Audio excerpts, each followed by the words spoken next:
बहनों एवं भाइयों, आज का कार्यक्रम हम गायत्री मंत्र से प्रारंभ करते हैं। ओम भूर्भुवः स्वः तत्सवितुर्वरेण्यं भर्गो देवस्य धीमहि धियो यो नः प्रचोदयात्। आज छांदोग्योपनिषद के द्वितीय अध्याय का 10वें खंड से प्रारंभ करते हैं। तदंतर आत्मा तुल्य अति मृत्यु रूप सप्तविध साम की उपासना का वर्णन किया जाता है। शब्द हिंकार 3 अक्षरों वाला है तथा प्रस्ताव भी 3 अक्षरों वाला है, अतः दोनों समान हैं। शब्द आदि 2 अक्षरों से बना है और प्रतिहार शब्द 4 अक्षरों से बना है। इसमें से एक अक्षर निकाल कर आदि शब्द से जोड़ देने से वे समान हो जाते हैं। उद्गीत शब्द 3 अक्षरों वाला है और उपद्रव 4 अक्षरों वाला है। ये 3 अक्षरों में समान है। एक अक्षर शेष रह जाता है, यह शेष रहने वाला अक्षर कहा जाता है। इसमें भी 3 अक्षर हैं, अतः वह भी समान है। निधन शब्द 3 अक्षरों वाला है, यह उनके समान ही है। इस प्रकार कुल 7 शब्दों में 22 अक्षर हैं। 21 अक्षरों से साधक आदित्य लोक को प्राप्त करता है। 12 मास 5 ऋतुएं 3 लोक मिलकर 20 होते हैं। आदित्य ही 21वां अक्षर है। 22वें अक्षर से साधक आदित्य से परे सुख स्वरूप शोक रहित स्वर्ग लोक को प्राप्त करता है। इस प्रकार जो साधक परमात्म तुल्य अति मृत्यु रूप सप्तविध साम की उपासना करता है, वह 21वें अक्षर से आदित्य रूप साम की उपासना करता है और आदित्य लोक को जीत लेता है। 22वें अक्षर से वह आदित्य से परे लोक पर विजय प्राप्त करता है। अब गायत्री संबंधी विशिष्ट उपासना का वर्णन किया जाता है। मन हिंकार है, वाणी प्रस्ताव है, नेत्र उद्गीत है, श्रोत प्रतिहार है, प्राण निधन है।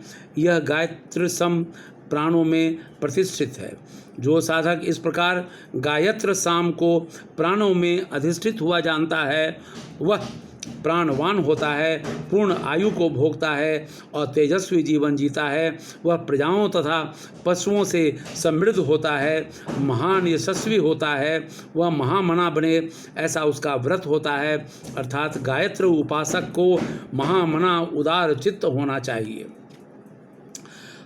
अभिमंथन से उत्पन्न अग्नि हिंकार है, धूम्र युक्त अग्नि प्रस्ताव है, प्रज्वलित अग्नि उद्गीत है, अंगार युक्त अग्नि प्रतिहार है, अग्नि का उपशमन निधन है, अग्नि का सर्वथा समन होना भी निधन है। यह रथांतर साम अग्नि में प्रतिष्ठित है। जो साधक इस प्रकार रथांतर साम को अग्नि में प्रतिष्ठित जानता है, वह ब्रह्म तेज से संपन्न प्रदीप्त जठराग्नि से युक्त होता है। वह पूर्ण जीवन का उपभोग करता है, तेजोमय जीवन व्यतीत करता है, प्रजाओं तथा पशुओं से संपन्न होता है। वह महान कीर्ति से संपन्न वृद्धि को प्राप्त होता है। अग्नि की ओर मुख करके साधक भक्षण न करे और न ही थूके, यही उसका व्रत होता है। अब स्त्री पुरुष के जोड़े के रूप में वामदेव साम की उपासना का वर्णन किया जाता है। पुरुष का संकेत देना हिंकार है, अपनी अभिव्यक्ति प्रस्ताव है, शयन उद्गीत है, उस समय अनुकूल व्यवहार प्रतिहार है, स्नेह और सौहार्द पूर्वक साथ साथ समय व्यतीत करना निधन है। यह वामदेव साम स्त्री पुरुष के जोड़े में प्रतिष्ठित है। ऋषि ने दाम्पत्य उनके माध्यम से चलने वाले प्रजनन चक्र को वामदेव साम के अंतर्गत कहा है। कुछ लोग इस प्रसंग पर अश्लीलता का आरोप लगाते हैं, किंतु ध्यान देने योग्य तथ्य यह है कि ऋषि प्रकृति प्रवाह के अंतर्गत चलने वाले प्राण प्रवाह के विभिन्न चक्रों की व्याख्या विभिन्न साम साधनाओं के रूप में करते हैं। पुरुष नारी द्वारा संचालित प्रजनन विज्ञान को छोड़ा कैसे जा सकता है। ऋषि तो एक विशिष्ट साम प्राणों से प्राणी के विकास की श्रेष्ठ साधना देखते हैं। अस्तु इस ज्ञान विज्ञान के प्रसंग में कहीं अश्लीलता की गंध लेने का प्रयास नहीं करना चाहिए। जो साधक दाम्पत्य जीवन को वाम दिव्य साम से ओतप्रोत जानकर तदनुसार व्यवहार करता है, वह सुख से परिपूर्ण रहता है, वह सुसंतति प्राप्त करता है, वह पूर्ण आयु का उपभोग करता है, तेजोमय जीवन जीता है तथा प्रजाओं एवं पशुओं में समृद्धि होता है, वह महान कीर्ति से वृद्धि को प्राप्त करता है, वह किसी का कभी परित्याग न करे, यही साधक का व्रत है।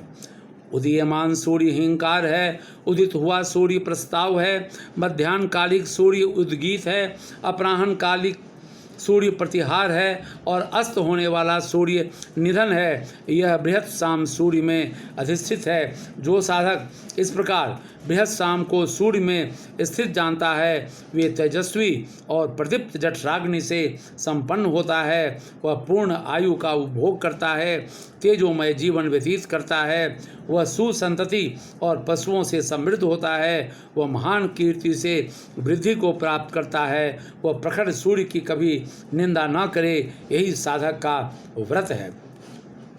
मेघों का एकत्र होना हिंकार है, मेघों का बनना प्रस्ताव है, मेघों का जल बनना उद्गीत है, बिजली का चमकना और कड़कना प्रतिहार है, वर्षा का समाप्त होना निधन है। यह वैरूप साम प्रजन्य में प्रतिष्ठित है। जो साधक इस प्रकार वैरूप साम को प्रजन्य में अधिष्ठित जानता है, वह विरूप और स्वरूप पशुओं का स्वामी होता है, पूर्ण आयु का उपभोग करता है, ज्योतिर्मय जीवन व्यतीत करता है, वह सुसंतति और पशुओं से समृद्ध होता है, वह महान कीर्ति से प्रतिष्ठित होता है, वह बरसते मेघों की निंदा न करे, यह उसका व्रत होता है। बसंत ऋतु हिंकार है, ग्रीष्म ऋतु प्रस्ताव है, वर्षा ऋतु उद्गीत है, शरद ऋतु प्रतिहार है, हेमंत ऋतु निधन है। यह बैराज शाम ऋतुओं में अधिष्ठित है। जो साधक इस प्रकार बैराज शाम को ऋतुओं में अधिष्ठित जानता है, वह सुसंति पशु आदि संपदा एवं ब्रह्म तेज से संपन्न होता है, वह पूर्ण आयु का उपभोग करता है, ज्योतिर्मय जीवन व्यतीत करता है, सुसंतति और पशुओं से समृद्ध होता है, कीर्ति से संपन्न होकर वृद्धि पाता है। साधक ऋतुओं की निंदा न करे, यही उसका व्रत होता है। पृथ्वी हिंकार है, अंतरिक्ष प्रस्ताव है, द्युलोक उद्गीत है, दिशाएं प्रतिहार हैं और समुद्र निधन है। यह शक्करी साम लोकों में अधिष्ठित है। जो साधक इस प्रकार शक्करी साम को लोकों में अधिष्ठित जानता है, वह लोकों की विभूतियों से संपन्न होता है, वह संपूर्ण आयु का उपभोग करता है, तेजस्वी जीवन जीता है, वह सुसंतति और पशुओं से समृद्ध होता है, कीर्ति से वृद्धि को पाता है, वह साधक लोगों की निंदा न करे, यही उसका व्रत है। बकरी हिंकार है, भेड़े प्रस्ताव हैं, गौवें उद्गीत हैं, घोड़े प्रतिहार हैं और पुरुष निधन है। यह रेवती साम पशुओं में अधिष्ठित है। जो साधक इस प्रकार रेवती साम को पशुओं में अधिष्ठित जानता है, वह पशुओं से समृद्ध होता है, वह पूर्ण आयु का उपभोग करता है, तेजस्वी जीवन जीता है, वह सुसंतति और पशुओं से समृद्ध होता है, वह कीर्ति के द्वारा महान होता है, वह साधक पशुओं की निंदा न करे, यही उसका व्रत होता है। लोभ हिंकार है, त्वचा प्रस्ताव है, मांस उद्गीत है, अस्थि परिहार है और मज्जा निधन है। यह यज्ञीय साम शारीरिक अंगों में सन्निहित है। जो साधक इस यज्ञीय साम को अंगों में सन्निहित जानता है, वह संपूर्ण अंगों से संपन्न होता है, किसी अंग से हीन नहीं होता, वह संपूर्ण आयु का उपभोग करता है, तेजस्वी जीवन जीता है, वह सुसंतति और पशुओं में समृद्ध होता है, वह महान यशस्वी होता है। वह साधक 1 वर्ष तक अथवा सर्वदा ही मांस भक्षण न करे, यही उसका व्रत होता है। अग्नि हिंकार है, वायु प्रस्ताव है, आदित्य उद्गीत है, नक्षत्र प्रतिहार है, चंद्रमा निधन है, यह राजन साम देवों में अधिष्ठित है। जो साधक इस प्रकार राजन साम को देवताओं में प्रतिष्ठित करता है, वह उन्हीं देवों के लोकों, ऐश्वर्यों एवं एक रूपता को प्राप्त हो जाता है। वह पूर्ण आयु का उपभोग करता है, तेजस्वी जीवन जीता है, सुसंतति और पशुओं द्वारा समृद्ध होता है, यशस्वी होकर महान बनता है। वह साधक ब्राह्मणों की निंदा न करे, यही उसका व्रत है। त्रयी वेद हिंकार है, पृथ्वी अंतरिक्ष द्युलोक है, ये 3 लोक प्रस्ताव हैं। अग्नि, वायु और आदित्य ये उद्गीत हैं। नक्षत्र, पक्षी और किरणें ये प्रतिहार हैं। सर्प, गंधर्व और पितृगण ये निधन हैं। यह शाम संपूर्ण जगत में प्रतिष्ठित है। जो साधक इस शाम को संपूर्ण जगत में प्रतिष्ठित जानता है, वह सर्प रूप हो जाता है। इस संबंध में यह श्लोक है। उपर्युक्त शाम में 5 प्रकार के 3 त्रिक स्वरूपों का वर्णन है। उनके श्रेष्ठ और अतिरिक्त और कोई शाम नहीं। जो साधक उसे जानता है वह सब कुछ जानता है। उसे सभी दिशाएं, संपूर्ण प्रकृति, बलि, भोगों का अनुदान देती है। हम ही सब कुछ हैं, यह मानकर साधक उपासना करे, यही उसका व्रत है। आज का कार्यक्रम यहीं पर समाप्त करते हैं। कल द्वितीय अध्याय के द्वाविंश खंड से हम लोग